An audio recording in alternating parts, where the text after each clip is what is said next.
Friends and enemies, welcome to Tuesday night double interview edition. Len is here. I am here. I'm missing football for this, Len. I want you to know. That's my choice. Nobody twisted your arm to do this. Yeah, I know. It's, I feel bad for my team. Maybe they'll be able to get it done without me. Let's see. It's kind of a weak opponent tonight, but I'm not holding my breath. We have MrRGnome here. MrRGnome was unknown to me. I don't know, even before he came on the show, really.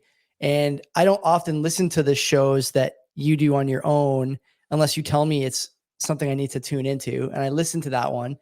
And my wife was kind of in the room or in the area when I was listening to it. And she asked if it was our show or some other show where they were just bashing our show.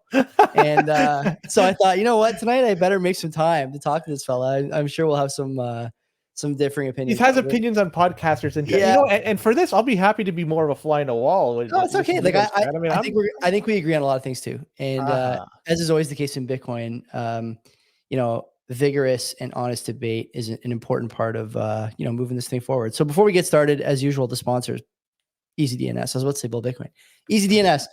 Mark did a space last night with other friend of the show, Joe Barbudo, talking about CBDCs and Bitcoin and business building and all sorts of stuff, and this sort of future for folks like him, folks like us in Canada, with the way things are going and the policy positions that seem to be gaining popularity and traction. Look at the DNC if you want to have a bit of a crystal ball glance into the future. Anyway, EasyDNS is a place where you can host your content. Grab a website, port one over.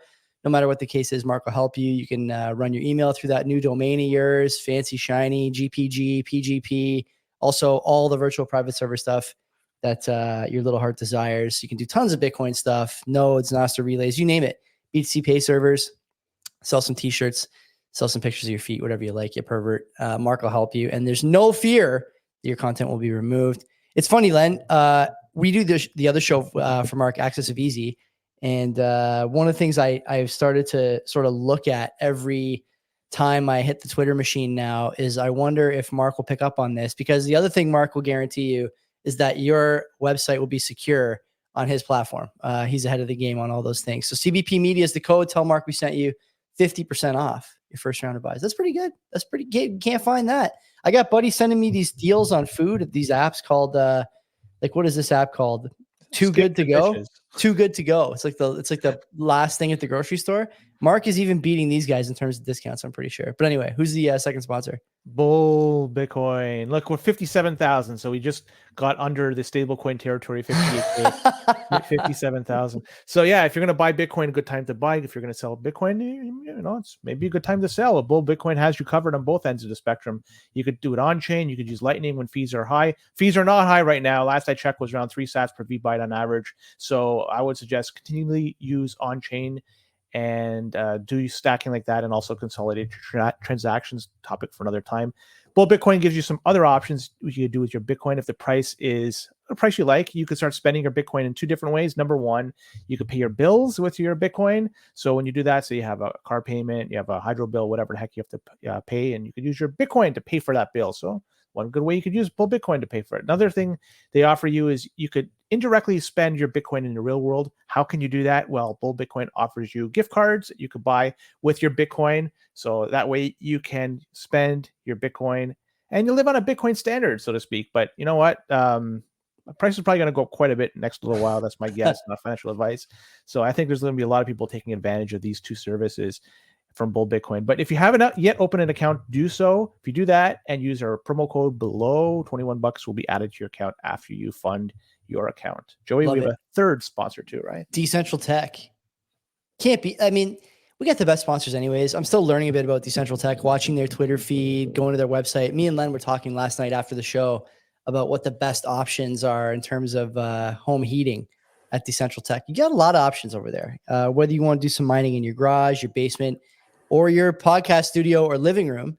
And maybe if you're listening to this show, you want to buy something that's CBP branded, which I still can't believe is maybe a possibility. You can do it over there at Decentral Tech. They got what Jonathan claims, a guy Jonathan claims is the fastest board repairman on the planet. Now, I don't know about you, but I would rather see that in the Olympics than what I saw in the breakdancing. So maybe there's something to that. We could push for that in 2028. But in the meantime, these guys will help you get your mining operation off the ground, help you with your troubleshooting, give you some hardware, give you some tips. Best in the game, based in Canada, based out of Quebec. You love to see it. Decentral Technologies. Go there. There's no promo code. They didn't want one. They want to support the show. We want to support them. It's a match made in heaven. So definitely make sure if you're thinking about getting into mining, your wife won't mind. Decentral Tech. Head over. Mm-hmm. Yeah. Okay, let's bring in our guest. A man who lives behind a 8 or 9 second looping GIF. MrRGnome, what's going on? Apologies for that. Gotta protect at least a little bit of OPSEC. I know a lot of people that are nervous to even put their voice out there.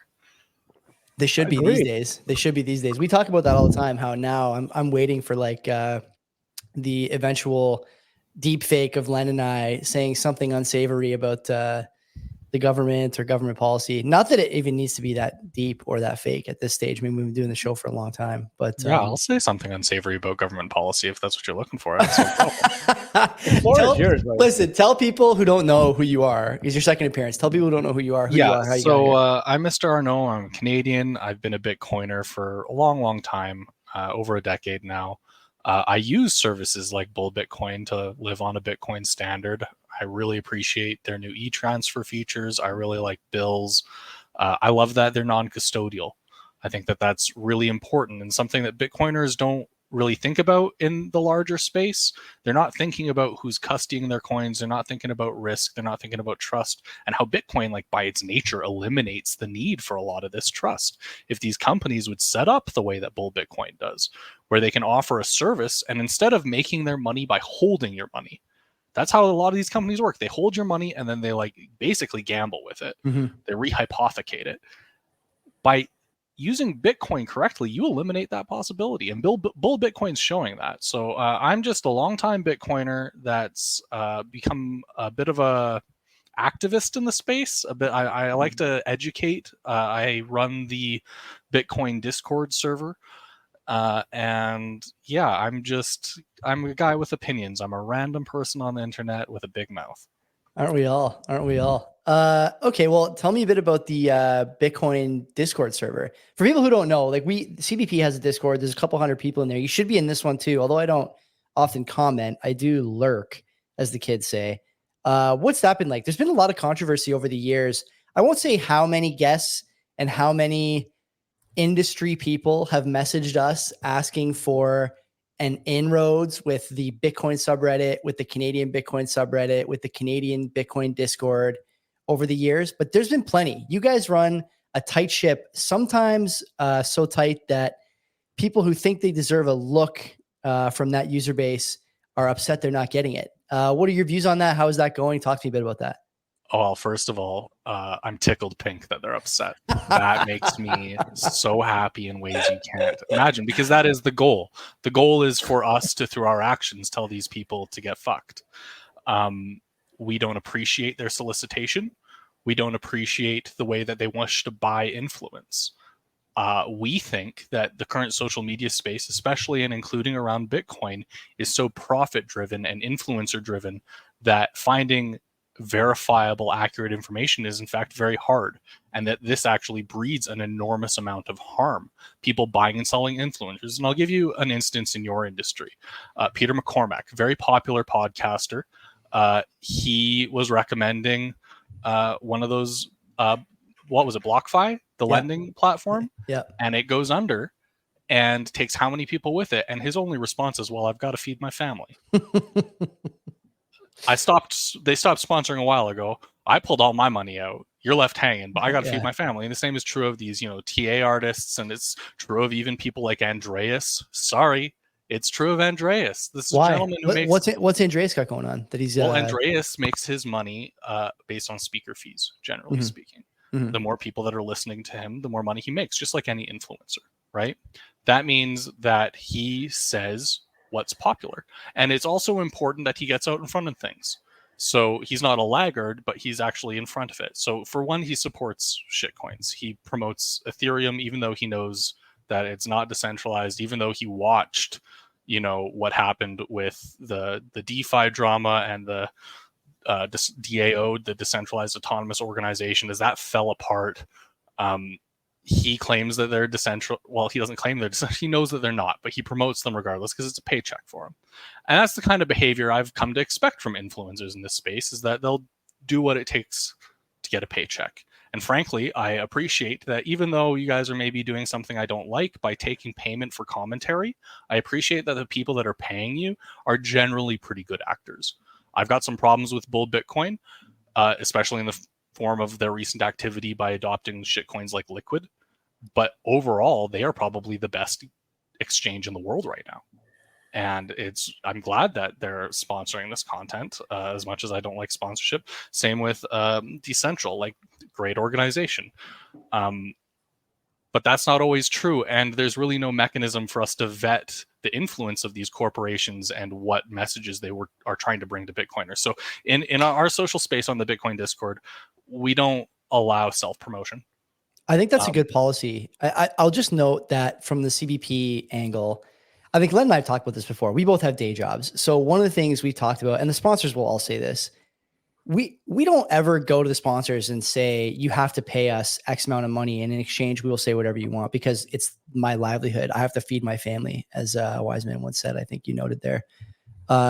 So we don't do that. I'd be curious, when I look at some of the other subreddits, maybe not in the Bitcoin/crypto ecosystem, but maybe like the big ones that are on the homepage, for example, these guys are paid at some level or compensated at some level, assuming they don't have jobs of any kind, and they sort of rely on that influence peddling to pay the bills. You guys are not like that, I take it. I mean, don't dox yourself or your colleagues too much, but I can't imagine you guys are making any money doing that.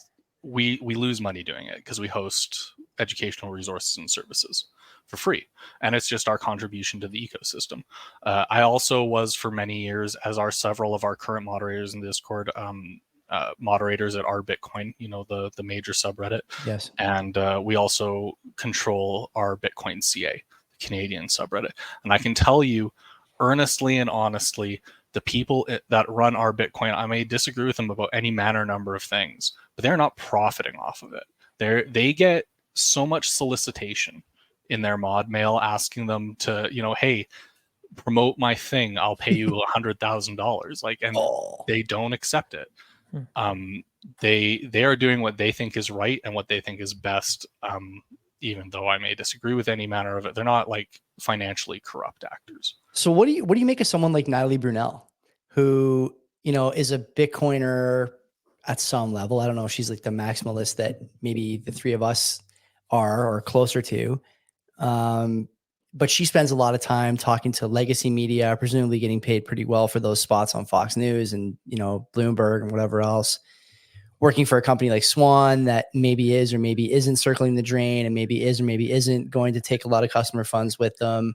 But Thank you also for saying that, by the way. Yeah, I mean, on this show, we say the unpopular thing. Sometimes the unpopular thing is that Swan is circling the drain. Other times the unpopular thing is that Bitcoin Magazine isn't that bad. We can get into that too if you want. Oh, we're going to get into it. Okay. Oh, no, I can't wait. I can't wait. So how do you feel about like the Brunels, the Callahans, the not to pick on that, power couple, but these sorts of people who, are Bitcoiners, but don't produce a lot of stuff that I think Bitcoiners consume. It's more stuff that legacy financial people consume, or people who are adversarial to our cause consume. Like where was your line on influencer and what people should or shouldn't do as far as associating themselves with Bitcoin in the broader communication space? They are associating themselves with Bitcoin for their own self-promotion. That's what's happening there. They are influencers, like you noted. How do I view them? I view them categorically as cancers in the ecosystems. They fill the space with noise and reduce signal. Wow. They make it more difficult to educate in the ecosystem. They mislead a lot of people with grand rhetoric, because that's what gets people excited, is grand rhetoric. But the reality is no matter how you're using Bitcoin, it is about risk and risk assessment and managing that risk. You are your own bank. You are your own writer of your own programmable money. You are in control and the buck stops with you. Is Bitcoin even right for everybody? Maybe not for some people. These are the hard conversations we need to have around adoption. And that's without getting into any of the technical details of like, maybe you should run a node. What's your use case? Are you a merchant? Have you checked out BTC Pay Server? Like, it's a deep well, even at the most shallow levels. And I think that both intimidates a lot of new users and creates an excuse for a lot of these influencers to say, oh, you know what? Bitcoin's so complicated. I gotta oversimplify it for people. And I actually don't even think a lot of these influencers know anything about Bitcoin. I think that they're there for the attention, and that's why they're saying the things that they are. Like, as you mentioned, it gets them TV spots. It's what works for them. It's how they make their money. You're the product if you're listening to these people. I think that's partially true. Do you think me and Len are influencers? I think that you want to be. I don't think I want to be. That's a tough like piece. That's a tough pizza to sell me, because like, if I wanted to be an influencer, there's a lot of things I could do that like would start a podcast. I could go further than that. For the most I could go way further than that if I wanted to really be an influencer, and I don't. Not because I don't have time or because I don't understand how to do it. I think Len and I both understand what we could do, and in fact, some of our friends in the space have gone down this road to trying to be an influencer at the expense of the content and the quality. I think what we try and do is a little different. You know, as far as influence, I don't have time to be an influencer, nor do I have any appetite to have most of my skeletons and whatnot picked over and taken out of the closet 10 years, 12 years, 15 years later, because someone gets upset over something I've done once I hit 1 million followers or whatever. So I mean, I don't think that, but I'd be curious to hear what your case is for, you know, this, you guys want to be influencers. Because the unless only reason I short assume of that, Joey, go is ahead. just because we're here, that we're here having this conversation, that you have sponsorship, that you've monetized your editorial content. Mm-hmm. That to me says that you would like to monetize it more if you feel you could ethically do so. If this show had 1 million viewers tomorrow, would that not excite you?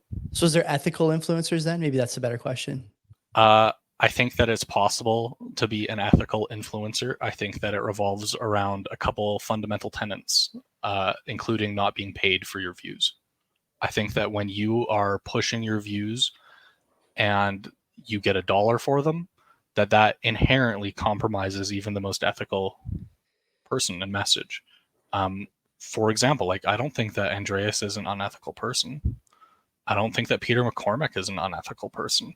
I think that they are trying to make a living. This is their career. And this is how they do it in the real world. Like, you can't be an idealist because you have to pay the mortgage. But unfortunately, I think that means that you shouldn't be an influencer. You should get a job. Like, not you specifically, but like people kind of sounds like me specifically, but yeah, go ahead. Sorry, that's not what I mean. I mean to say that influencers that want to make this their career, that want to monetize their opinions, should get a job, because I don't believe that opinions should be monetized. I think that changes the value of them in a very harmful way for the broader community. Okay. I think I'm like halfway there. I disagree on me and Len, obviously, but like I'm halfway there on the idea that being paid for opinions can dull the ethical, I don't know, the ethical peanut butter you put on that toast before it goes into the gullet of the listening public. The thing I would note is that, you know, there's a lot of people who are sharing opinions and monetizing them. And I think a lot of people who do that don't necessarily put the cart before the horse, right? We have opinions, and it seems to me that a lot of people share the opinions, and it's sort of the royal we here, not just Len and I, and not just you either. A lot of people share those opinions. And if somebody wants to say, yeah, this is an opinion that we think we want to push forward, and it's my opinion anyways, I mean, you know, I'll level with you. Like, I'll take the money. But as soon as it's not an opinion that, you know, we share with a sponsor, or a sponsor shares with us, you know, we've already done it. You know, we've talked about negatively about Liquid several times. Bulls So offering there. Yeah. Right. So, I mean, there are hills that we will die on, regardless of what our sponsors are saying or doing, just because of the fact that we believe in a particular cause. So, like, that's a prime example. So, and that's good. I'm glad that you guys know where your lines are. But as some of the examples I've already illustrated demonstrate, like, it's very easy to slip over those lines. It creates a conflict. And without particularly strong moral fortitude like you guys have, it doesn't work out well. I also think that, you know, the money isn't, like you guys are saying, like, we're not really influencers, and I agree. Like, you don't hold a whole bunch of sway. None of us here do. Mhm. But the people who do, the most successful of them, the sailors of the world, for example, are the ones pumping sunshine up everyone's asshole. Unpack that. I want to hear more about Sailor. I actually share this take with Sailor, I think, but I want to hear your thoughts. So I'm not a fan of Sailor. I'm not a fan of Sailor for multiple reasons. The first is that he only sees his own use case. He doesn't believe Bitcoin is money. He condemned El Salvador when they began their Bitcoin experiment. He organized miners to spread environmental FUD. And even just organizing miners at the outset, that's horrible. That's so bad. Totally. You don't do that. This last conference that they had in Nashville, he was up on the stage making outrageous price predictions about, like, what, $1 trillion Bitcoin? Like, yeah. calling you not a maxi if you don't, like, go into debt and leverage your whole life. Like, he did the same thing at the top of the last bull market. He told people to take out another mortgage on their house, and those people would have lost their house. Like, anybody who followed his advice would have seriously hurt themselves.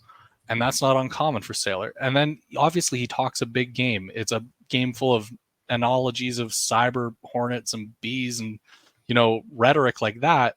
But he doesn't walk any walk. He's got the same problem Swan does. Talks a huge game and then doesn't even custody his own freaking coins.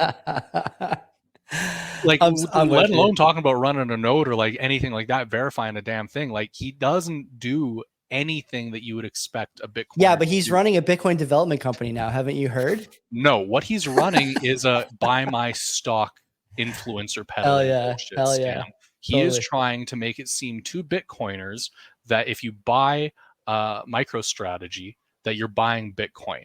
In reality, you have a whole bunch of different risks associated with that. And he's propped up his entire company based on this propaganda. And that's why he's telling everybody these things, is because he wants them to buy his stock.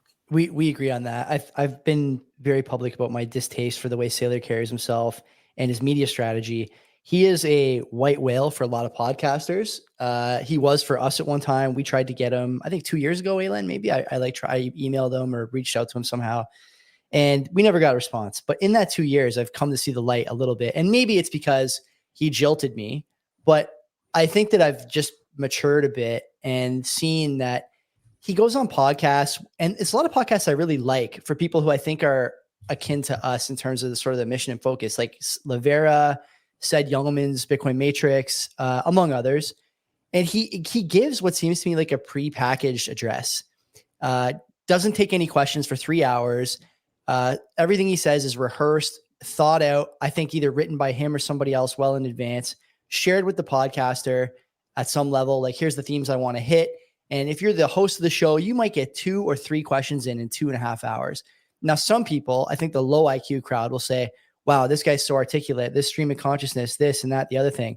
No, what you're actually seeing is something prepackaged and a narrative that he wants to pass vis-a-vis these platforms who either don't know any better or don't care and just want the views. I think that's a terrible thing to do with your platform. And the more I see him at conferences and at shows, the more that view is reinforced for me. Do you think I have that right? Yeah, if I could, I'd be like little applause emojis. I'd be like, yay, Joey. So proud of you, Joey. Yeah, it's pretty annoying. Len, what do you got? You take us to the next topic here. Bitcoin Magazine is something I'd love to dive into. I got one right there. I just put one up there yesterday. No, for you, buddy. Why? It was gifted to me. I wore a Real Bedford shirt yesterday on the show and put a Bitcoin Magazine behind me. So how much do you know about Bitcoin Magazine, Joey? It's like, a do you good consider yourself well informed? I am probably a mile wide and an inch deep on Bitcoin Magazine, only in relation to the way they execute the conference, I think, more than anything, and a little bit about UTXO, Bailey's venture arm there. All right, well, let's try and like grab a couple more inches of depth here. Okay. Do you know who started Bitcoin Magazine? No. Vitalik. Really? Okay. Yeah. Interesting. Got it. Yeah. So it was made as a shitcoin magazine in part by one of the most prominent shitcoiners in the space. They, for the vast majority of their years, covered shitcoin content equal to Bitcoin content. When they decided that they weren't going to cover shitcoin content anymore, you know what they did? They started making their own shitcoins. They started printing NFTs. They started doing the exact same thing as all of these other shitcoiners. They're the propaganda plaything of David Bailey. And that's all that they are. They hire some influential people who are very smart, and much like others in the space, have decided to take a paycheck to work in the Bitcoin space, even if it isn't exactly what their values are. And that's unfortunate. Names like Shinobi, for example. And there are tons. I'm not even going to begin to try and remember names. But yeah, they promote scams. And then there's all this ordinal / runes nonsense that they're basically endorsing an attack on Bitcoin in the form of the ordinals. Like, ordinals abuse witness scripts. They basically take an if statement and shove arbitrary data into its non-executable code block. Like, it's an always false if statement, never executes, and they just shove as much data as they can in there, and that explodes these witness scripts, and is what it was allowing them to take advantage of the script discount that we put in with SegWit, right? It's basically an abuse of SegWit through a syntax. Yeah. It's an attack. Yeah, I think it's a fair, I'm not saying this not a fair characterization. I may not use the word attack, but I do think there's a case to be made that Bitcoin Magazine is using its messaging power, as great or as inferior as it is in different circles of the Bitcoin world, to what's the best way to put this? To Fuck support Bitcoiners. I would say to support its operations. That's the term I would use. It's one and the same. Like, at the end of the day, we know. I'm not so sure it's pay. one and the same. I'm not so sure it's one and the same. I think. When was the last time you saw a profitable magazine, Joey? I don't know. I have no idea. I bet you see a dozen profitable shitcoin casinos, though. Anybody that is making these NFTs makes money. Anybody that is promoting these communities makes money. Like, they're following the money. That's the problem. The problem is like, they want to be in the news medium, and like every other news platform out there, they've immediately realized there is no money in offering people free news. There's no money in offering people paid news. You have to get sponsors, or you have to have some kind of side hustle. Their side hustle is these scams.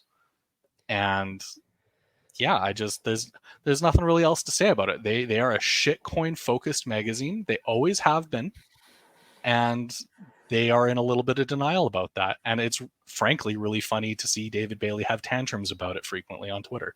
I don't know. Like, I think I feel like that's a mischaracterization. Like, if somebody wants to buy one of these shitty NFTs or whatever they're called, what are they called? Ordinals? And the runes are the same thing. I'm pretty sure. The runes somehow other. Runes are the rug pull on ordinals to make them more palatable and simultaneously reissue them for more money, while also still not actually executing them.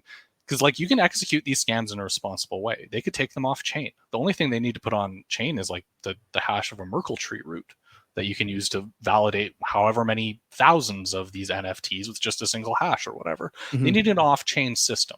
I mean, they need to die in a fire, but saving the fiery death, they need an off-chain system. And instead of doing that, they're just iteratively relaunching the same absolutely horribly engineered. It's JSON on chain.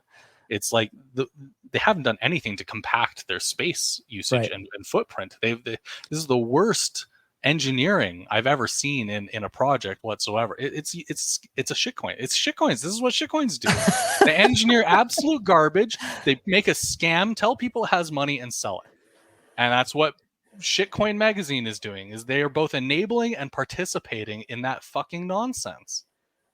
I mean, I think we'll agree to disagree on this one. The only reason I say that is because, like I said to Len before, and it's the reason that Bailey and Goodwin came on this show a while ago. A show where I did give them a little bit of shit over some of this stuff, as well as the UTXO, this sort of arm's length relationship with the magazine. My stance, and I think it's relatively sane, is that these guys could do a lot worse than ordinals and runes. Number one, in terms of funding the operation and in terms of quote unquote scamming Bitcoiners. Number two, should we really be surprised that the most secure chain, the chain with the most Lindy, the chain that's going to be the most secure in the future, the most independent, is the one where people want to run this kind of stuff? Absolutely not. You're 100,000% right about that. And we've always had scams on Bitcoin. Absolutely. It's about identifying them and not socially encouraging them. You understand? I get it, but what is the why is this? Now I'm not saying I buy this they're stuff. making I don't something that has absolutely no value or function and selling it as though it does to gullible people that don't know any better. Yeah, it is not non-fungible. It is entirely fucking fungible. You know how I know it's fungible? They reissued the same damn shit on runes instead of ordinals. Just like they reissued the ones that were on the shit coins. Like, it's copy and paste, people. We've had it for a while. Do you think that the conference is a net positive these days or no? No, I don't think that. Tell me why. Locally described as the Bitcoin conference has yet to be, because it's a platform for shitcoiners. Okay. It has always been a platform for shitcoiners and misinformation, and unfortunately, that is a trend that continues. Even at its best, at its most applauded, as we saw in Nashville, it is a place for political grandstanding now, and for Saylor to try and convince people that they need to go into debt as much as is possible. It is a place where you see shitcoins, but bad information, misinformation, and people trying to get one over on each other. It is, you know what I think a good Bitcoin conference is? Your local meetup. Your local meetup has more quality content in it. I guarantee you, if you live in an urban center in Canada, go to your local meetup. There are good ones in Toronto. There are good ones in Montreal. There are good ones in Vancouver. There are good ones in Calgary. There are good ones in so many different places in Canada. That why do we have a conference that costs you $600 to get into the door, that teaches you nothing, presents enormous risk in giving you horrible advice, and exists mostly as a networking event for industry, which, to be fair, they have to often pay like $8,000 to $10,000 just to participate in the networking part themselves. Bitcoin is free information and code. The idea of paying this kind of money for non-information offends me. I can tell. Okay, so I'll ask you the same question I asked Len on the air. We had a little tete-a-tete back in, I don't know, I guess it would have been May, June, something like that, in the lead up to the conference. You know, there's a lot of people who go to that conference that you just described as sort of a scam and a fraud. You know, guys like Matt Odell, Christian, CK, others who I think, you know, we would all sort of qualify as good Bitcoiners, solid maxis who want the best for Bitcoin. Like, are these people, are they perpetuating the scam? Are they themselves scammers by association? Like, what is the responsibility? Yeah, they're enabling it. They're enabling it. Yeah, they are. They're both giving them money. They're giving them their platform and support. They're raising hype. Like, they are in every way enablers. Len? No more comment on this. I don't know. I've exhausted this topic. Okay, so we don't want to step on any popular podcast. We can. Like Matt's been on the show. I told him there's some stuff I disagree with him on. I think that there's, you know, there's some things he's not concerned enough about, other things he's too concerned about, and it's annoying. We just had Bailey and Goodwin on. That was the first 15 minutes was a little bit intense. I think the chat seemed to think so as well. And there's been other guests that we've had that I think I disagree with on a lot of things. And we speak pretty freely about the things we disagree with over here. I think the question that the question that people have to answer, whether it's me or you or anyone else, is at what level are we willing to share the message, or maybe at what concentration, I should say, are we willing to share the message if the sacrifice in terms of potency is that it reaches 100 million people instead of the 60 people at the bar at the meetup, right? Like, how many, you're not getting a lot of new 100 million people. That's fantastic. The question is if you had to destroy any quality to the message to do so, then it's not. You've just, so that's it then. Okay. Yeah. So the question is there any signal? So when you look at like the information that Saylor is giving people, there's no signal in anything Saylor has to say. It is rhetoric. It is hopium. It is really bad advice about debt. And It's, his own practices of doing things like denying use cases. Says Bitcoin isn't money. Like, how can you respect a guy that says Totally. Bitcoin is money? I totally agree with that. I've been using it as money for 10 years. How the hell are you to tell me that I don't exist, sailor? Yeah, it is a bit much, that guy. And frankly, that's not an uncommon position to have. It was so interesting watching the public rhetoric transition from, in we'll call it 2012, 2013. It was a lot of, be your own bank. Forget PayPal. PayPal sucks. We're going to be our own bank. Verify everything, trust no one. And then it became all about HODL and Moon, and now people don't even run nodes. People don't run. Joey, do you run a node? You already Joey, I see that look in your eyes. If you're asking, you already know the answer. The answer Joey. is no. I know. Can I ask why not? I've been meaning to start it for 2 years and I haven't done it. I'm just. We'll lazy. get you to start it. I think we are closer. There's really no excuse. More than ever. It's literally a 10-minute exercise to start the thing syncing, and then a 0-minute exercise to let the thing stay on. Like there's really nothing to it on my part. Connecting, a wallet client or whatever is the next step in that process. But there's no excuse for me not having done it by now. Obviously, like there's no rational reason for that. You know what? There are times when maybe you don't want to run a node, and those are times when you're not transacting. If all you ever do is hold your Bitcoin, and you had a node when you received it, you have that Bitcoin. You don't know that it hasn't moved. You can presume because you've secured the keys, but you're not actively needing to secure anything. You only need a node really when you are using Bitcoin. And a node is so much more than that, Joey. Like, I love my node because I can run all kinds of different services on it. Like, I've got Lightning. I've got my own block explorer. I've got my own mempool explorer. I don't have to leak any kind of private information to third parties. I don't need to trust that what they're telling me is, in fact, the truth of the state of the chain. And I don't need to be worried about events like, for example, the 2013 reorg, where, for however many hours we had blocks coming in that eventually got reorganized. There was an active, there are occasions in Bitcoin's history where active forks have happened. We have 2 active chains being built upon at the same time. And it is crazy and it is scary. And light clients aren't entirely protected. They are vulnerable to this kind of thing. If you aren't running a node, you have to ask yourself, who am I trusting? Am I trusting the wallet provider, like my Coinbase wallet? Am I trusting Coinbase? Am I trusting a random node in the case of Electrum, where they just randomly pull one from, or a handful from the thin air? Yeah. That's if you don't know who you're trusting, Bitcoin's all about that trust and verification. And if you're not doing it, if it's your money, of all the things to put the diligence in, surely your money's got to be top of the line, right? It's up there, yeah. With my lats and delts, I would say those are the things I really should be focused on. I'll tell you what, I'll teach you all about the node running. You teach me all about lats and delts. I love it. Yeah, I'm into that. It's a match made in heaven. You come over, wear a mask. I'll give you my address. You show your face here, and we'll fucking set it up. I'm into it. Yeah, no, I'll show you my face privately. That's no problem. I go to my local meetups and stuff, and don't wear a mask or anything like that. This is a revelation. This is something these like you mentioned, there's a genuine fear of people impersonating Bitcoin influencers or Bitcoin person. In our Discord server alone, we have dozens of people using the moderator's names, including mine, on a daily basis.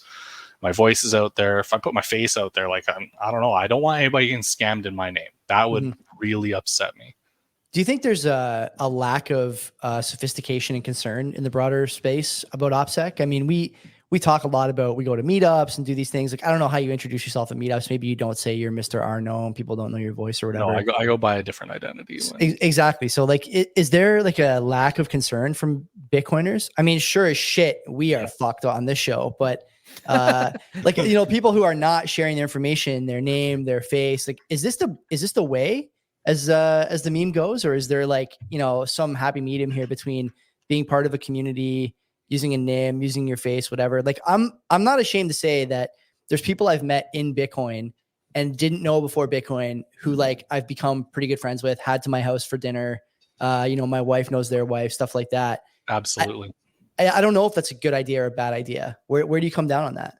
I am of 2 schools of thought. I think both are equally valid. The first school of thought is that you share nothing and you be like Bitcoin is a separate part of your life that you isolate, and nobody knows your face, nobody knows your name, nobody knows your voice, nobody knows anything. I think that that's the safer of the two philosophies of how to approach things. The other philosophy, and this is the one that I take, is that you're very public. And the first thing you're public about is your security. I don't have access to the majority of my Bitcoin. It exists in multi-sig and geo-distributed wallets. It has time locks associated with it to both prevent my immediate access as well as to disperse my coins on the occasion of my death, for example. It basically is my last will and testament in and of itself. My beneficiaries will come together and they will spend it some years after my passing, assuming that I don't reclaim it first. And those looking to do something like this, Liana Wallet is an excellent tool for amateurs to begin building something like I've just described. What did you call it? Liana or Leon? Liana, Liana. Okay. Interesting. And it's a fantastic little wallet. It's desktop only, I believe. And it provides a graphical user interface for you to basically drag and drop, adding spending conditions to your coins. You create a descriptor, right? If you're familiar with what descriptors are, a descriptor being a code description of your basically your private keys, your derivation path, and whatever scripts are necessary to fulfill the spending of those sets of UTXOs. And yeah, Liana Wallet create the best user interface that I've seen to date for users that want to make their own custom advanced scripts. So anybody interested in doing that, but in terms of like the privacy and versus transparency thing, I feel that by being very transparent about the fact that the most that you can ever get putting a gun to my head, the most that I could possibly give you is my hot wallets and maybe like my emergency fund, depending on the month. Yeah. Is a disincentive to attack me. This is the right way to do things. Len and I have been pretty public about that too. Like, without going into too much detail, I don't have access to any of my Bitcoin. So I think a lot of people should operate this way. The one thing that I think the wallet community doesn't talk about enough is that the only convenience that the wallet should give you is deposit convenience. The spend should be a fucking hour-long process as far as I'm concerned.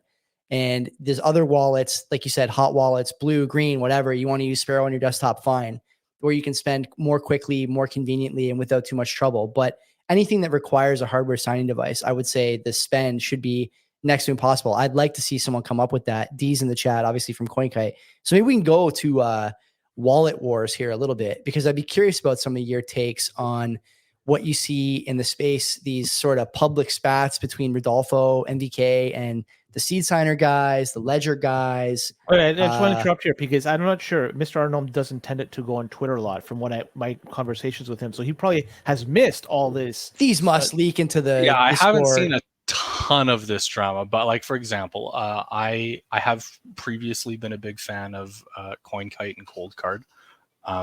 Previously. And well, yeah, they've taken some steps that I'm not entirely fond of, including, again, supporting these NFT shitcoins through their whatever Sats chip, whatever it is. But generally speaking, I support people rolling their own hardware wallets, stateless hardware wallets, things using like Glacier Protocol or Yeti Cold, or even building your own hardware like with a Crux, or even a do-it-yourself Jade. As much as I don't really like Jade, the things that I don't like about Jade are that it phones home. Mm-hmm. I don't like that it contacts Blockstream. So I have a problem when the folks at Coldcard say stuff like, well, that's not secure. You can't roll your own. You need to buy a hardware wallet from Coldcard because it's the only thing that's going to have 2 secure elements to protect you. And that's dishonest, because obviously a stateless wallet doesn't need secure elements, just like a seed signer. You know, like a seed signer doesn't need a secure element because it's not storing your keys. And there is inherent risk even in storing your keys. It's right for some models. You were exactly right with what you just said, Joey, about having tiered wallets with different levels of accessibility. Accessibility and security are opposite ends of a spectrum. When you have high accessibility, you have low security. When you have low accessibility, you may have very high security, but certainly when you have high security, accessibility is low. Yeah. So that's what people need to do. They need to have a hot wallet that has their immediately spendable funds. They need to have their like my last will and testament scripts, my Liana wallet that is as cold as the dead itself. Air gapped. We need to promote air gaps more. I really get, it grinds my gears when Bitbox engineer, I have to smack him around constantly because they insist air gaps are harmful. When in the reality is there's been several CVEs Bitbox has experienced that would have been negated in their impact by an air gap. What is CVE for people who don't know? Common vulnerability and exposure? Exposure, Exploit, something like that. yeah, I don't forget what the E is, but yeah, common vulnerability something. And it's just, an issue that their wallet had. And, they patch their issues as does every wallet. But these wallets that support shit coins, that require trusted setups, that are wired to your computer at any point, I do not like them for secure funds. If you need that like deep security that you were talking about for like your life savings, for like any amount more than maybe $1,000 or $2, whatever to you is a significant amount of money that you are not willing to lose, that goes in the air-gapped cold wallet, and you're rolling your own entropy for it. You're using things like corrected coin flips or casino dice, and you're not trusting, you're verifying. The reason we have that air gap is so that we can do things like both eliminate access to the wallet except for this limited interface of an QR scan or an SD card or whatever, but we're also auditing the communication. We're looking at what's going back and forth across this air gap, and if we say, hey, that's not the address I was sending to, that's how we catch that, is we verify. This isn't a job that's done by itself. Like you said, it could take you an hour to spend your cold coins. That happens. And it's because you got to collect the keys. It's because you've got to organize the signing devices. And it's because you've got to audit the information that's transacting between this private offline air-gapped setup and your online computer. It should take, like, in my opinion, minimum an hour. And geo distribution is, I mean, if you do nothing else, then geographic distribution is what you should be doing. You could do literally nothing else, but you have to do that. Don't make it like a 3 of 3. Like, always have some lower amount of threshold signatures so that you are allowed to lose keys. I know you guys know that. I'm just saying it for everybody else. So there's a comment here from D in the chat. Sats chips have nothing to do with ordinals, and you can absolutely roll your own seed without a cold card. We don't say you must buy a cold card. I absolutely roll my own seed with my cold. So I am a cold card user. Great. I enjoy cold card. I do roll my own entropy with it. And I think that it's fantastic. You're able to cut things like the NFC out. And I think that's great. I'm going to have to take a look at my notes here at some point, because I do know that CoinKite was supporting this ordinal stuff. So I'm going to have to dig into that a little bit. Let me just do that after the show, I guess. Because I mean, I'd be curious to hear what you think. You're very knowledgeable of things you've spoken on so far, even if we disagree. Like I always say to Len, any guest who wants to come on, speak honestly, and with the receipts, we'll do it. Now, I want to hit on at least one more thing here before we go. And that thing is Bitcoin Twitter, Bitcoin Reddit, Bitcoin, all these things.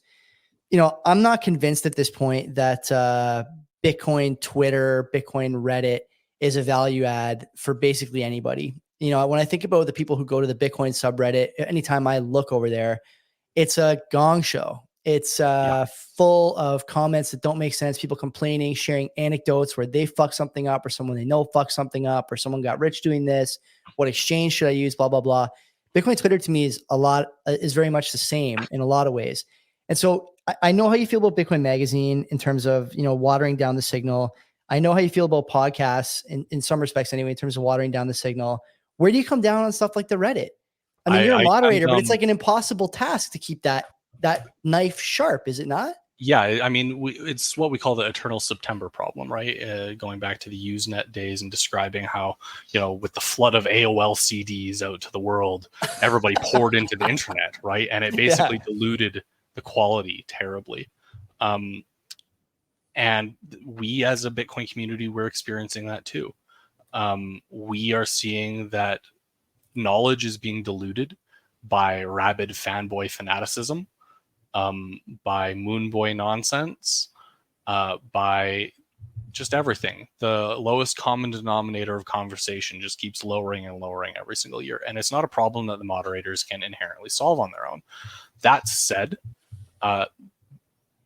it is essentially the reason that I and the r/Bitcoin moderators parted ways, that I strongly disagree with how little they are doing.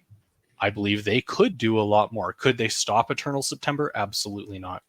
Could they stop the dilution of quality? No. But they could take substantive and dramatic actions in the form of banning corporate influence. I don't want to see any more exchange employees on that subreddit. I don't want to see any more CEOs promoting ledgers and cold cards and exchanges. I want organic users' recommendations of the highest quality. And to that end, I think that they should also moderate those recommendations. I think that when they see recommendations towards shitcoin casinos, shitcoin platforms, shitcoin wallets, non-air-gapped things, when they see the Bitbox lead engineer saying that air gaps are dangerous, I think that they should smack him around. And frankly, that's what I did while I was there. And that's got me in trouble. I love the freedom with which you use the term smack him around. This is good. We need more of this on this show. It's frankly what I felt and still feel is necessary. There needs to be honest and combative dialogue, and that is not a bad thing. It doesn't need to be disrespectful. As I've said, I have enormous respect for the moderators of r/Bitcoin, even though that isn't always shared. I'm actually one of the moderators at r/Bitcoin CA, and you can bet your buns, Adam, that we censor the hell out of it. You want to talk about shitcoins there? You're out of here. You want to promote shitcoin platforms? There's the door. What's a shitcoin platform in your view? Coinbase. Okay.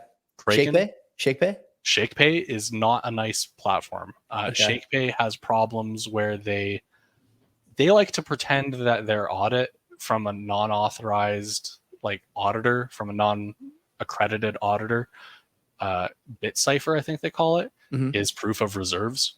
They don't seem to understand that proof of reserves, and this is apparently a thing that all the exchanges have decided to do, is proof of reserves was a proposal, I think by Greg Maxwell, that suggested you take your Bitcoin and you create an invalid spend of it. So you sign a transaction with an invalid input in it. So you can prove that you can sign for all of these coins.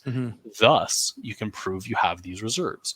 And it was to be paired with a system called proof of liability, which would basically allow users to show, hey, this is a custodial platform, sure, but I can prove they've got my money. Another great way to do proof of reserves, give users a key. It doesn't matter that it can't spend. Your funds are isolated and whole because you can audit it on the blockchain through your key and the public address.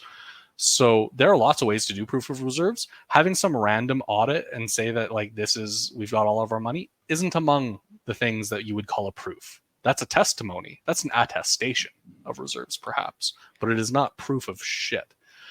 We've been through this with the Ledin guys, I think, back in the day. Len, remember they used to issue a proof. They used to issue a proof of something. Proof of reserves every quarter, I believe. Every quarter, and they used to give you, here's your sort of the PIN number. This is where your funds are. This is the transaction represents your funds. But it didn't have proof of liabilities. I don't think that was the. Kraken does that too. Kraken basically has an auditor come in and they sign stuff through the auditor's signature. And what you're validating through Kraken is that the auditor included your funds in the audit, which is proof of audit, I guess, but it's not proof of reserves. And it's so unfortunate because Bitcoin makes this so simple. Bitcoin, by its very nature, enables you to audit proof of reserves, or better yet, do what Bull Bitcoin does and require no proof of reserves because you're not holding customer funds. Yeah. That's why they don't want to do this. I was going to say, there's one loose end we should be tying up. I want to ask one more question on this topic. Adam seems very has a strong opinion on this. Are Bitcoin CA censored? Why is he saying that? What is? Because it's absolutely true. Okay. You could categorize it as we shut down anything we disagree with, and that would be accurate. What we disagree with are scams and fraud. If you are going to, out of ignorance or otherwise, you want to ask a question about how do I get my shit coins off of Binance? Sorry, we're not the place for it. This is a Bitcoin subreddit. You want to ask what's going on with Ethereum's new upgrade? Sorry, we're not the place for this. This is a Bitcoin subreddit.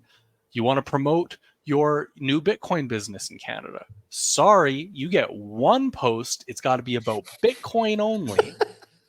And that's the limit of your self-promotion for a new Bitcoin business in Canada. If you come in here every week and they're saying, hey, come use my exchange, which frankly, a lot of the Canadian CEOs do. We've got the Bitcoin Well CEO in there constantly. The ShakePay CEO, I basically ran him out of that place. Same with the Newton CEO.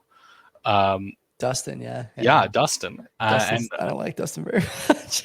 These people don't like me very much, if I'm being honest with you. They don't like me very much at all, and they're very right that I am censoring them. That is accurate. I am not interested in platforming their self-promotion. They can buy an ad like everyone else. You want to expand on that, Joey? Or that's all I mean, I don't know. It seems like I don't know what. I'm not saying there's a beef between the Bitcoin CA subreddit and Adam, but it's unlike Adam to be in the chat. Unfortunately, there's a delay of about 30 seconds. By the time he hears it, we're long gone in terms of the discussion, so it's hard to have a real time. I just want to say in the private chat, there was a loose end that hasn't been tied up. And MrRGnome was talking about CoinKite. I'm going to put it in the comments here while you're the stats card. about it. But if you play that, it's a video. Maybe you could play that right now, Joey, and then because then we could all hear it, and MrRGnome could comment on that further. Because then there's let me pull it up. Possibilities are endless with Sats Chip. I have not seen this video, but if I had to guess, it's going to be hilarious because it's going to be D's voice that comes on the. I do believe it is Mr. D's voice. I'm pretty sure. So we're going to put it up on the screen here. Okay, hold on. Let me. I'm going to full screen this. Yes, Give me a second here. Give me a second. Okay.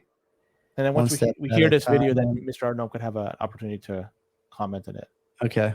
Tell me if you can hear the sound. Bitcoin private key, an artist can embed into a work of art, or in this case, a plush toy. This ensures that you as the user are getting a legitimate piece and not a knockoff. Let's take a look at the information the little hodler's holding. Pretty damning so far. Tap your phone on the Sats chip embedded in the little hodler. Now click the link and the information of your little hodler should show up on the screen.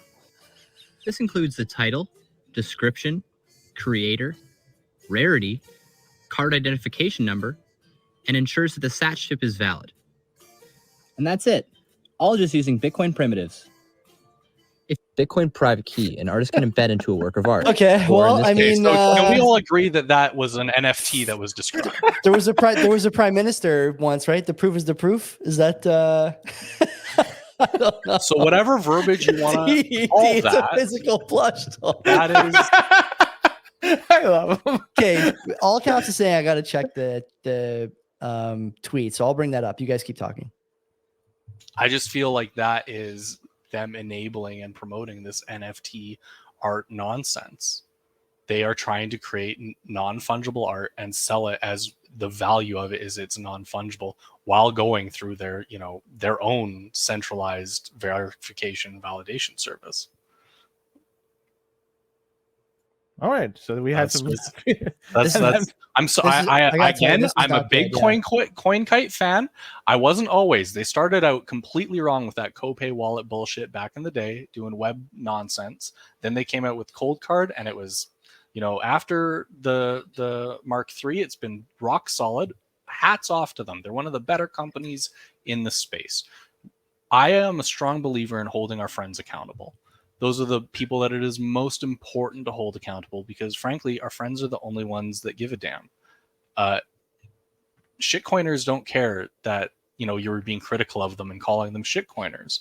People that are genuinely want to be pro-Bitcoin, want to be, doing something meaningful in the space, like Bull Bitcoin, like I hope Bitcoin Well.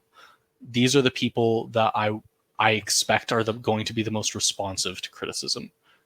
They may be doing so much better than everyone else in so many ways, being, for example, non-custodial in the case of those two exchanges, or having excellent dual secure element security in the cold card. The cold card security is fantastic, frankly. Air gap native supports rolling your own entropy, absolutely fantastic. But that doesn't mean that they don't screw up. And this is one of those screw ups that CoinKite's made.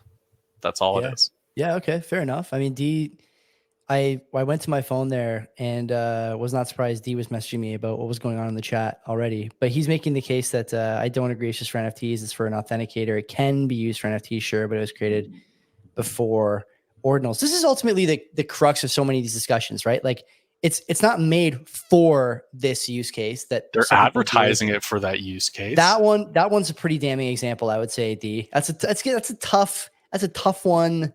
That's a tough one to stomach for me. And I'm usually the guy who says that, you know, things could be worse.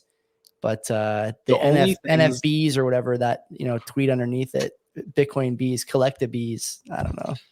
I have so many good things to say about CoinKite. They shouldn't take this personally. The only issues I've ever had with CoinKite are them changing their source code license. I think that was a terrible move, especially considering how much open source code they used from competitors when building their product. I don't like this SAS card or NFT nonsense. And I wasn't super crazy about them adding NFC. But the fact that they let me cut it means that it's not a big deal. Yeah, it's big. It is big. I mean, we're big CoinKite promoters here. We've done you know, semi-romantic dance with them about sponsorship in the past, but my daughter did a video on how to set up it's just, you know, it's hard. It's hard. They're fantastic. Yeah. I feel it's necessary to both celebrate these companies that are the best in class while also holding them to the highest standard. That's all it is. No, agreed. And you're absolutely right. These are the ones you can expect to make the most change because they are quality companies full of quality people. Do you guys have a few more minutes to chat? Because I got a few more topics to go through. Sure. Yeah. Okay. Number one, because scalability of Bitcoin is a problem for some people, maybe not for everybody, but there's a few proposals out there as a way to address that particular conundrum. Is OpCat, CTV being a couple of them that are being banting around right now. Curious to hear MrRGnome's thoughts on either of those two, and maybe if one is better than the other, or maybe there's something else that we're not looking at. So there are so many ways to skin this cat, Len. There are so many ways, and that's really the crux of the problem, is nobody can agree on how to skin it. We've had APO in development forever, since before SegWit. We've had any previous output in development, and this is what will allow us to have things like L2, the new way that we can resolve settlement on Lightning without penalty transactions. Which would be a huge get. That makes Lightning so much safer. We have CTV, check template verify, which is so dead simple. I supported it when it was first proposed for soft fork. A lot of people didn't. And going back to one of my earlier points, one of the reasons a lot of people didn't support CTV when it first came out is because folks like Andreas jumped on it. They didn't even read the BIP. They just started making wild claims about how this can be exchanges will use this opcode to blacklist certain addresses and prevent you from withdrawing to your wallet and doing all these things that frankly you could do with just multi-sig or some selective whitelisting. Yeah. In the first place today, and have nothing to do with the BIP at all. But these are all possible solutions that have various trade-offs and benefits. I think at this point, personally, I would support APO. I would support CTV. I would support OpCat. OpCat, if you're not familiar, it's an opcode that the only thing it even does is it just combines two strings. That's all it does. It was taken out of Bitcoin originally because there was a Stack Overflow related concern to the Bitcoin script stack, but now we've added hard limits on that. That concern doesn't really exist, and you wouldn't believe how useful something as simple as being able to combine two pieces of information is when you're constructing these kinds of smart contracts. That would allow for a lot more expressiveness and sophisticated functions, including shitcoining, as has always been the case. And unfortunately, I see a lot of people have the argument, well, they don't want to necessarily support these things. One, because maybe it's a huge learning curve just to get up to speed on a lot of them, and two, because they know they're going to enable more scams. And to those people, I say you're absolutely right. They are going to enable more scams, as they always have, as SegWit has, as every upgrade and use of Bitcoin. They'll be used by scammers. Bitcoin is for friends and enemies, and that is true as much for these ordinal people and the rune people and everyone else that I'm disrespecting up here and say is absolute human garbage. Bitcoin is for them, and it's our job as node runners to decide, okay, is this an abuse of Bitcoin and is it preventable? And the answer is no. It's not preventable outside, say, a fork. But even then, it wouldn't be preventable. They'll find some way to hide information in the witness script if they want to. That's always going to happen. The question is, are the economic costs actually aligned such that there's a disincentive for them to misuse the space? Do you think, like, in terms of sort of the social element to BIPs, are you concerned about stuff like OpenSats and other, dev funding mechanisms, whether it's like these ETF issuers now talking about funding development, or OpenSats with Odell and that gang? Is this something that concerns you? I feel like it might be, given some of the stuff you said earlier, but I'm not sure. Yeah, and it concerns me too. I just don't know what the alternative is for these guys. I think the thing that concerns me the most is that people aren't verifying the code they run and making coherent decisions about the consensus they want. You could fund all the developers in the world all day from one evil, malicious source and try and get them to code horrible things, but as long as users refuse to run it, then who cares? I think that you're never going to be able to police the volunteer funding of Bitcoin developers, but what you can do is you can say, hey, I don't like this change to the code. I'm not going to run this code. It's why, for example, I'm running knots. Mm-hmm. I got frustrated with the code direction that some of the maintainers in core were encouraging. I didn't like that they didn't allow me to prevent, for example, some of these misuses of my memory from occurring. Like I can block with knots. I can outright block these ordinals and runes from ever entering my mempool. I don't propagate them. I don't waste bandwidth on them. It doesn't stop them from existing. Mm-hmm. As we saw with full RBF, even as little as 5% or less of the network propagating a transaction will get it to miners. So this isn't about stopping them in any way. That's what the social conversation is for. The social conversation is about stopping them. The node configuration is about managing your own computer resources. You see how big the mempool got during the last 2 years during these attacks? Yeah. Like huge, enormous, functionally useless to try and navigate through and explore or anything like that. Like it just ate all my computer resources. So I was like, well, I don't want to look at these things. I have no interest in these things. They aren't useful to me or my node. I should be allowed to say, no, I don't want them. And Core said, no, you're not allowed to do that because, well, frankly, they made up reasons that suggested that I wanted to do it to stop them. They created it like a straw man of, well, no, this is pointless because you're not stopping them from doing it. It's like, no, it's not pointless. I'm managing my node and my resources. You let me. Core implements a policy saying we aren't going to propagate transactions less than 1 satabyte in fee, right? That's the same thing.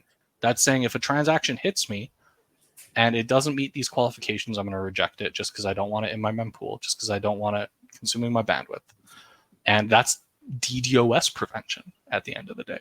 It's about preserving your node's resources. And unfortunately, so many of the core contributors and maintainers don't see how that relates to this current situation with ordinals and runes. I should be allowed to choose that I don't want them. And I do. And Knots empowers me to do that. I agree. I think it's unfair that it's been framed as quote unquote censorship by the ordinals crowd. I mean, clearly it is not. And if Bitcoin is nothing else, it is, freedom, money, right down to the, like you mentioned, the way that you run your node. Len talks about that all the time too. I mean, it's simply not censoring. The social aspect of this is different than the layer 1 node aspect. And these guys didn't seem able to make that distinction when this was a really heated debate, if you can even call it that, about a year ago at this point. Yeah, it was heated, mostly because I feel it was heated mostly because ordinals were abusing the script syntax that I described earlier to get that witness discount. Mm-hmm. Now that they've moved to op return in runes, technically they're being significantly better Bitcoin citizens. Yeah. They're not being good Bitcoin citizens for the same reasons I've already outlined. Like, scam aside, they're not being good Bitcoin citizens for the reasons that they're encoding their data in JSON instead of something that is like compressed, that isn't going to take up a ton of space. They have it human readable, and that makes no sense. They're consuming so much space they don't need to be consuming. And two, they don't need to be on chain at all. Like, they should be off chain with this data, creating a protocol layer on top of Bitcoin that allows their users to hold and manage this data and validate it against each other using Bitcoin hashes that are on chain. That would be the responsible way to engineer a scam like this. I fully suspect that given another year, we're going to see them relaunch with a new architecture and do some more scamming, because that's what they do, especially as you can see, it kind of goes in waves, right? Waves of interest. Right now, we're at a low point of the interest. We've kind of come off of all of the drama that was involved in the ordinal and runes business, and fees are low again, which was one of the primary causes of the drama. People were upset about the really high fees. But it's going to come again. High fees are inevitable. The fee market is inevitable. Get in your Lightning channels now. My big beef with the ordinals guys, the runes guys, and the way that they handled that at the social layer is that, and you can tell me what you think about this. Len and I talk about it once in a while. I think that when you talk about how widely derided that whole environment ecosystem attack, using the discount like you mentioned there from Segwit, to push this sort of stuff that really has no inherent value. It's only valued by people. I think it's fair to describe this, my friendly words for Bitcoin Magazine aside, it's fair to describe it as people bought that stuff with the intention of selling it to someone who knew less about it than them, from a value standpoint. My big problem is that with the community, and it's actually being mentioned in the chat here, the community now is like averse to consensus in a way in terms of layer one upgrades. In my opinion, they couldn't come at a worse time, because you're getting so many potentially great minds now coming from other tech silos, maybe even traditional finance silos, guys who are working for some of these ETF issuers, for example, or are adjacent to them, who may have good ideas for Bitcoin, but will be met immediately with even more of a white blood cell response than they would have been 3 years ago. And I'm worried that we're going to miss good ideas because these guys just decided to, villainize anybody who didn't want JSONs on chain, didn't want JPEGs, didn't want NFT stuff. And I'm a little worried about that, because I don't think we can ossify now on layer one, though there's a case to be made that it's a good idea. I don't necessarily think it's a good idea yet, especially as adoption continues to increase. I'd be curious to hear your thoughts. Where do you stand on sort of ossification of L1? Where do you stand on new ideas into Bitcoin? What should be the response, both from the dev community, which ultimately decides, I think, but also from the kind of broader, dare I say, influencer community? What should the reaction be when we see these things? First, the devs don't decide. The devs have no power except for to propose something, right? Yes. And neither do the influencers decide. It's we as node runners, we're deciding by the code we run. Mm-hmm. And that's what makes Bitcoin decentralized. It's not the miners, it's us. Two, I am all for several of these upgrades. I think that each upgrade should be taken on its merit. I think that the person proposing it should have absolutely nothing to do with deciding if it is a good idea or a bad idea. I think that there are many of these proposals in what you could call the covenants camp, be they APO, be they CTV, be they CSFS, be they MAT, that have merit to varying degrees. Do we need all of them? No. There's enormous amounts of overlap between their functionalities. Would be okay if we never got any of them? Yeah, I think we would. Would that be the ideal scenario? No. If Bitcoin ossified today, I think we'd be fine. It'd be unfortunate, but we'd be fine. I think that there are going to be good ideas we miss, inevitably and inherently. That's just the nature of a decentralized beast. We're not Ethereum. We can't fork over phone calls, Yeah. Sorry.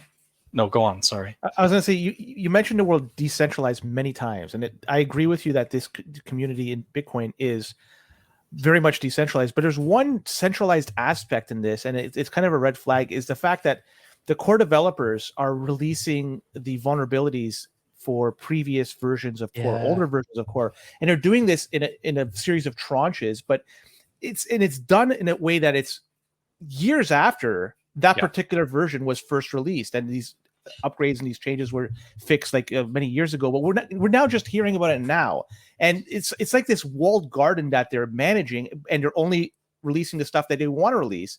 That kind of seems centralized in some nature, doesn't it? Oh, absolutely. The core developers have been they've been trying to create power where they naturally have been given none for a long time, and that includes things like the lot true debate. When we were debating how we wanted to activate Taproot, there was a proposal that nodes should be able to decide how they want to activate Taproot through configuration, the lot configuration. Either choosing to miner activate the soft fork, delegating their activation time and place to miners, or doing it with, say, a flag day, where this is the day we upgrade, this is when we do it. I was among an extreme minority that chose to upgrade by flag day. Worked just fine. There was so much social vitriol from folks that I respect a lot, like Greg Maxwell, who insisted that we were running viruses, that this code was going to fork us. And obviously none of those things happened. The reality is that you never know when a fork is safe. You don't know, because miner signaling doesn't actually mean a whole lot. And we saw that during the block size wars. We don't know that they're actually running the code that they're signaling for. And we trusting the competency of these oftentimes malicious actors isn't something that I want to do. So for me personally, in consensus issues, I will always use my node to user activate my forks. I'm not interested in delegating that to miners anymore.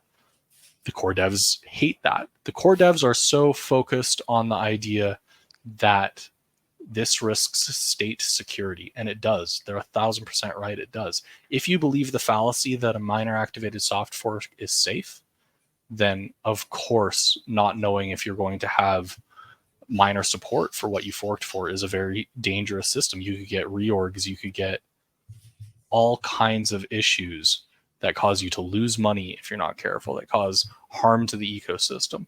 They are, I believe, working in their best conscience, trying to avoid that in the way that experts in their field in traditional software would.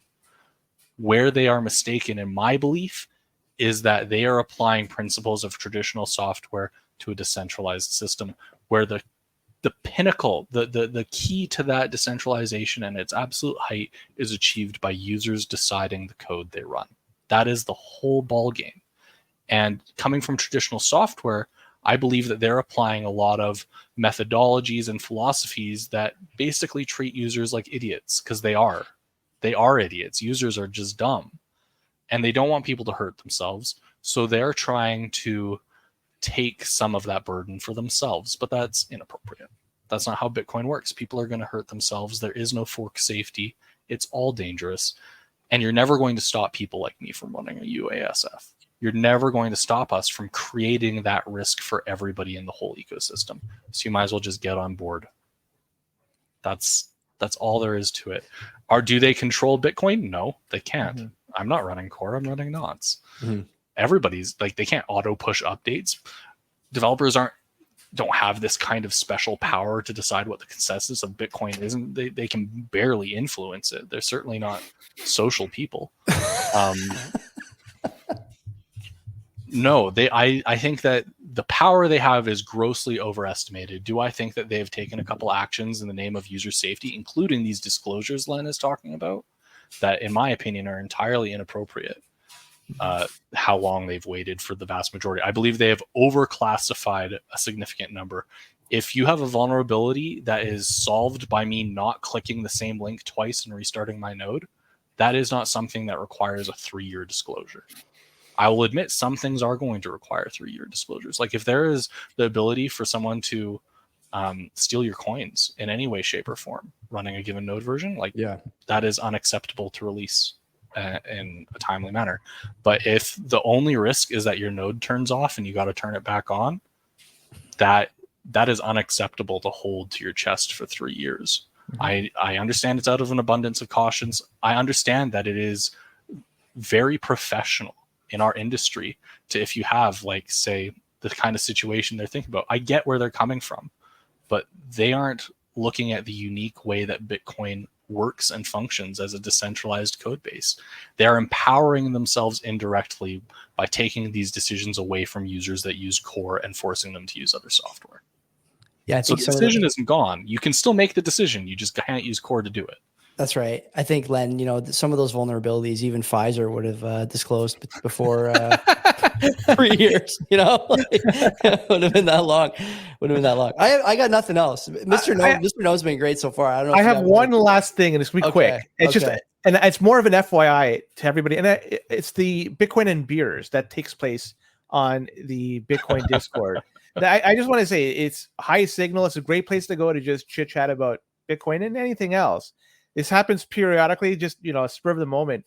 And Joey, I'd recommend next time they have it, you should certainly jump on. It's a fun time, and even I'm guilty of not going frequently, but I try to go as a listener as much as possible. And I've been invited many times to go on stage, but a lot of times it's due to fiat mining requirements. I can't go on, but. Yeah, I mean, do you have anything planned? What time are they having beers that you're fiat mining and can't get on stage? Honestly, it's often in the middle of the day. So this Bitcoin and beers is basically our version of community chats. This is like how we do a podcast. Is we get everybody in a chat together that we can, kind of like a Twitter Spaces, I guess. I don't know. Don't use Twitter, and we just have a conversation and we get hammered. And it's often a very blunt conversation. It covers whatever the topics are of the day. They're not scheduled. Anybody can run one. And it's kind of how we've been getting our conversations out there from the Bitcoin Discord. We post them on the Bitcoin All Caps YouTube channel. And it's not just beer. Sometimes you get baked too along the process. Is that true? Okay, yeah, we always get baked. Len absolutely frying the reputation of Bitcoin. Well, the coherency of the discussion changes from the beginning to the end. It's just, I buy my THC with sats. All right, that's it. Arno, tell people about where they can find. I mean, normally we say like find more of your stuff, more about your company. You have nothing to I'm show, not I here guess. to promote anything, right? Yeah. So what do you want to say to people? Is I want to promote. Go learn something you don't know about Bitcoin. Go push the boundary of your knowledge. It's an infinitely deep well. You don't need to know everything, but go to a place like lop.net/Bitcoin. There's a community resources there, all kinds of stuff. Go to learnmeabitcoin.com. There's all kinds of amazing technical information there. Go to the Google developer mailing list and keep track of what people are talking about. And even if you don't really understand something, just kind of like keep reading. Eventually, just by immersion, you start to grok it. There are so many ways to expand your Bitcoin understanding. Is it necessary to use Bitcoin to understand all this stuff? No. All you need to do that is know how to, choose the code you run a node and secure your wallet. But for the grander scheme of things like programmable money, you want to program your money? It's awesome. You should do it. You should program your money. Get a little taste with that Liana wallet, and then go check out, some Bitcoin scripting stuff. Like Jimmy Song's got a book, Programming Bitcoin. Go check it out. Go learn something. That's all I can ask of you. And if you need help understanding what you're learning or looking for resources, you can always find a helpful community in the Bitcoin Discord, and you can find it just by searching for Bitcoin in the public Discord server. You can also find it linked in the sidebar of our Bitcoin CA at Reddit. This is very strong. I want to just, for people who are curious about Liana, this is wizardsardine.com/Liana. Yeah, that's the one. Okay, interesting. Check it out. Give it a run. I'm going to check it out while I edit this when we're done. That's it. Our Bitcoin CA, our Bitcoin, and our Gnome. Thank you for coming back on the show, sir. We appreciate it. Thanks for having me, you guys. Appreciate it.